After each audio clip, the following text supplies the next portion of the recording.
And the fact that it happened on Christmas Eve, the fact that it was a mainly Christian area where it happened, makes clear the point that Caroline was making, that the religious component, the anti-Christian persecution component, is very much there in what we're seeing in Nigeria. And that's why it's one of the main focuses of the match giving that we were focusing on for Aid to the Church in Need to Bread Wednesday, because displaced families is one of the main repercussions of this persecution.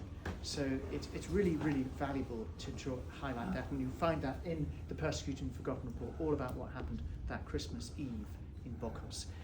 The report also highlights this situation in North Korea. North Korea is, sad to say, the ongoing worst offender when it comes to persecution of Christians. We find it extremely difficult as a charity to get absolutely live testimony direct from North Korea, and that is a testimony in itself to how horrible the situation is there. So it's an extremely special opportunity for us today to hear from a great friend of mine. We've known each other, what, for 10, 12, longer? At least 10 years. And we went on the BBC thing together. It's a bit scary at the time. Anyway, we survived. We've been in many places together. Anyway, so we have. And Timothy Cho has a very special story to tell about his experiences. And without further ado, I'll hand you over to him. Thank you, John. Timothy. It's a great privilege to be here, and particularly for the Red Wednesday event, and I'm grateful to having this warm invitation from the Aid Church in Need. This morning, well, actually in this room we have 5 Koreans and 4 South Koreans. They're all pastors, and I'm the only one from North Korea. But it symbolizes 2 Koreas together as one Korea represented here. And as we were having coffee in the cafe this morning, one of the pastors was sharing a story when she visited North Korea several years ago, which he was allowed a few years ago, foreign tourists. And she was saying, and she had a Bible, and one of the North Korean lady who was guiding the group said, "Oh, this book was my grandmother was reading the book." So she was remembering even hymns. It means there were 3-4 generations back. There were many Christians actually, and religious group and people, which was quite blessed land once he called the second Jerusalem of the East, Pyongyang, but which is now currently under the totalitarian regime, very dark. And we're also expecting Christmas coming soon for North Korea. How many years has been absent Christmas? For years actually. And obviously it's Kim's or God, and it used to be where church is, and that is now Kim family statue established on that church site. And at least 9 mega churches in Pyongyang used to have, and 4 of them having Kim family statues today. And so when I was growing up in North Korea, to be honest, and I didn't know anything about what kind of brainwashing and religious persecution I was going through, or human rights violations in this country. But I thought country I was born was the best country, and leaders were best leaders in the world because of that brainwashing and indoctrination in this country. Certainly, and I never felt country like a large prison when I was born, and which is, I love C.S. Lewis. I'm sure all you do. Yes. And C.S. Lewis once described a place where winter persisted in a cursed land, where Christmas had been absent for decades. It is exactly indicating North Korea. I could exemplify. And from childhood, indoctrination, to being labeled as the son of a traitor, which after my parents escaped when I was 9, and then given the son of a traitor's tag, I was in the enemy class, or they call hostile class, where you get discriminated against everything, which often called the apartheid systems in North Korea. And there are about 30% of total 25 million population belong to the enemy class, which discriminated and in many ways. And yes, I survived as a homeless boy after my parents escaped, and sleeping, you can imagine sleeping on the street, in train containers, and under bridges, and from age 10 also I could attend school in North Korea. So I was grateful when I came to UK, able to learn English and schools, colleges and universities, which was impossible in North Korea. The story I often think of myself, how I survived these impossible circumstances, cannot be told without acknowledging God's intervention in my life. I escaped twice, and I was imprisoned 4 times during that journey. 3 times were in China, and 1 time was in North Korea. During my first escape, and where we arrested at the Mongolian border, 18 of us, and where we tried to cross the border into Mongolia, where we all arrested and sent back to North Korea. One of them, among those 18 of us, and 2 were mom and daughter. When we arrested at the border, they took out something from their backpack and buried in the sand. That was a Bible. I still didn't understand quite why they had to do it, but when I sent back to North Korea, I saw it. On our first arrival, the police first thing asked us, has anyone in this group been to church, prayed, or met any Westerners, people like you, or missionaries? That is a political crime in this country, which you get the most severe punishment on the Treason Act. Children there in our group, they were asked to open their palms because they wanted to see if children have been praying like this. And if children pray like this desperately weeks, and they get like a thick layer on their fingerprints, each finger where police discover you and your parents have been to missionary's house, and then they end up in prison camp. What's that prison camp look like? Of course, I haven't been to prison camp, but when they end up in prison camp, man and woman sections separate. Children, from the moment they arrive, they learn how to hate. Even they have to learn how to kill their own parents because they are traitors of the country and dear leaders. And it doesn't matter whether they are toddlers or whatever age it is, they're being sent to prison camp. A few years ago, there was a British media was reporting on this 2-year-old boy was sent to prison camp after his parents' hidden Bible was discovered. Just the religious material discovered is a crime over the crime. And I was detained in a prison cell, an underground prison. There were several cells, and each cell had a full of inmates, prisoners, and that's what I saw. Wow, how many people have been repatriated by Chinese authorities again and again and again over the past 20 years. And just to share, in my room where I was detained, over 50 people, and didn't have space. We could not lie down, and sitting and leaning against each other's back, and we didn't even call each other's name because we were not able to call name, but we were given specific number, and everyone looked desperate, darkness, depressed, just waiting for their death. And early in the morning, it was about 5 a.m. I felt my back was getting heavier, and when my head turned back, I realized the man who was leaning against my back, and he died overnight. He died overnight while leaning against my back. So before I arrived, he was already tortured, and no medical treatment.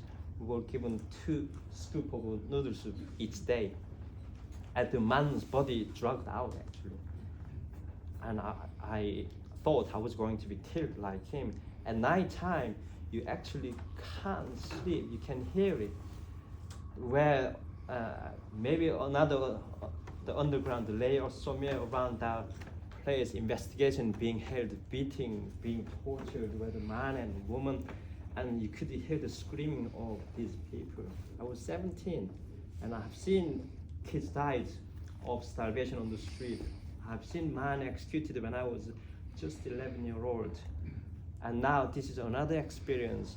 I was seeing man was being killed in a prison cell, and you could hear, and also a woman who got pregnant, and in China, how severely they are treated because the babies forcefully have to be aborted because North Korea says you contaminate Korean blood. These women who were abused or and trafficked in China, they become pregnant because of by Chinese men, and they return to North Korea. Doesn't matter, they still end up in prison camp or even executed if they met someone like you guys, or went to church, connected with any Christian groups. Even foreign missionaries have been assassinated by North Korean secret agents. I thought I wouldn't be able to survive from there, but I was. And after a few days, I was released, but I couldn't walk properly. Where I was being sent to my grandmother's house and asked her to help me to escape again. So the second time I managed to cross the border again. The border, North Koreans, we sometimes call the border Blood River. It's called Tuman River between North Korea and China. But a lot of people have been arrested, killed during crossing the border over the past years. Only 34,000 have managed to get out from North Korea, where we settled in UK, South Korea, US, and across the world. Only 34,000. But if we count the statistics over the past 20 years, I don't know how many, it could almost reach 1 million people trying to escape. And the second time, I didn't go to Mongolian border. I went to Shanghai International School in Shanghai. So I traveled several days on the train and arrived in Shanghai with 8 North Korean women, so we were 9 of us. And we had a letter. We thought get into that American soil international school. Once we get in there, we would be safe, and they could help us get out from China. Unfortunately, although we crossed the fence of the school and safely arrived, the school could not protect us because it was not a diplomatic center, it was a public school. So Chinese police arrived and they forcibly dragged us into police vans, and meanwhile we were resisting against Chinese police, and all these women were beaten up by Chinese police. There were about 40 Chinese policemen, and all these school children, up to 15, 16, standing there watching us in tears. And we were sent to Shanghai International Prison. So that was my 4th imprisonment. So if you are curious anything about what's happening in prison, I can tell you all the details, but I don't want to tell you all that today. And I was expecting second repatriation, and what it meant to be I would be executed. And I was crying every night in my cell and not sleeping, thinking of how am I going to kill by myself. But then in the meantime, I had 7 inmates in my room, and all from different countries. And one of them was a South Korean gangster who actually was reading the Bible in that prison cell. And he asked me why I was crying every night, and I explained to him. And then all of a sudden, he brought something with him and said, you have some time, you could read this book. It was dark, small, it was Bible. I never read that book before. And then he said to me, you could pray to God for your survival. I thought he was a mentally creepy and crazy gangster I have met. I just told him I would be sent back to North Korea and killed. And he's telling me read the Bible and pray to God for my life, someone who I don't even know. But one of the reasons then I made decision to pray to God, because I didn't have other choice then I have to only able to do ask God in case if he could save me. I didn't have to pray, and I asked the gangster how to pray, and he said to me, you just say Amen at the end of your wishes. So my first ever prayer, as soon as I learned how to pray, God, I don't want to be killed, Amen. That was my first ever prayed there to God in Shanghai International Prison Cell. Prayed many times, and as you can see, there have been many miracle work part of the process over the past years. That's why, because I knelt to God in that prison cell, today I am here, the strings here, and I asked God, if you are really exist, you give me my freedom, and I would devote all my life to you. Otherwise, if I was sent back to North Korea, I told him I would deny your existence. So that was a quite dangerous prayer and a promise I made with God, and that's what's have been happening. And eventually, China made very strange, unusual decision to offer us with diplomatic passport and deport us to the Philippines instead of North Korea. Never happened that, actually. All of us, and we were so that able to deported to the Philippines. And when I was leaving that prison and cell, all these inmates banging the prison gate, celebrating my freedom. And this South Korean gangster was crying actually. Not sure if he became a missionary today. But just briefly share what happened behind was that 13-year-old girl from that school, she wrote an email to a reporter. What did she know anything about? But all she saw injustice and crimes against humanity. In tears, what she saw, and she asked journalists, "We're quite young, we don't know what to do." But as a reporter, you could do that something for them. Then she urged the BBC, Washington Post, the CNN. The international media were standing up for us. They didn't know even who we were. Only one person, or one who got mighty power, knew it was God, and he knew what was happening, who were kneeling to him. And I arrived in the UK in 2008, was able to start learn ABCD English. You probably remember 10 years ago my English was not much better than. Very good then. And there have been a lot of miraculous parts of what I have witnessed. And I have been living in this world for almost 37 years. That's my age actually, it's around. And I have seen life and death. I have seen light and darkness. I have seen and experienced totalitarianism and democracy. But here, what I've been able to make my own choice, and God has given that what we call the basic human rights, the basic choice God has given us to make what we can choose from the moment of when we are born and finish your school, your destiny of which way you go. Countries like North Korea, that is complete absent. I will briefly share the Christian situation in this country, and then I will finish it. North Korea has remained on number one on the World Watch list for the past 20 years, making it the most dangerous country in the world for Christians. And despite the deep religious roots of the Kim family, where the first Kim Il-sung's parents were Christians there. So that is what spiritual battle is going in this country. So once the part of the Kim family history has been now is everything raised, forcing faith into the shadow, possessing a Bible or praying, singing hymns, engaging with any religious materials can lead to imprisonment or public execution. And each act of faith, it must be conducted underground in secrecy, with believers risking their lives to worship. The country is completely blockaded from both outside and inside. People cannot travel between provinces without permission from authorities. Ordinary citizens have no access to phones, the internet, social media activities we enjoy. I mean, we pray like a gathering here in one of the greatest democratic building of the British Parliament, but they can't do it. And anything on YouTube and Netflix, that is completely prohibited in this country as well. Anyone caught watching, listening, or reading foreign content must be punished, imprisonment in gulags, or even execution. A few years ago, school students watched it, and they were executed simply watching a South Korean drama or Squid Game. So this is happening even right now. Meanwhile, regimes deliberate starvation policies throughout the pandemic, while pouring billions of dollars into weapon development, further demonstrate the complete abandonment of its responsibility to protect its people.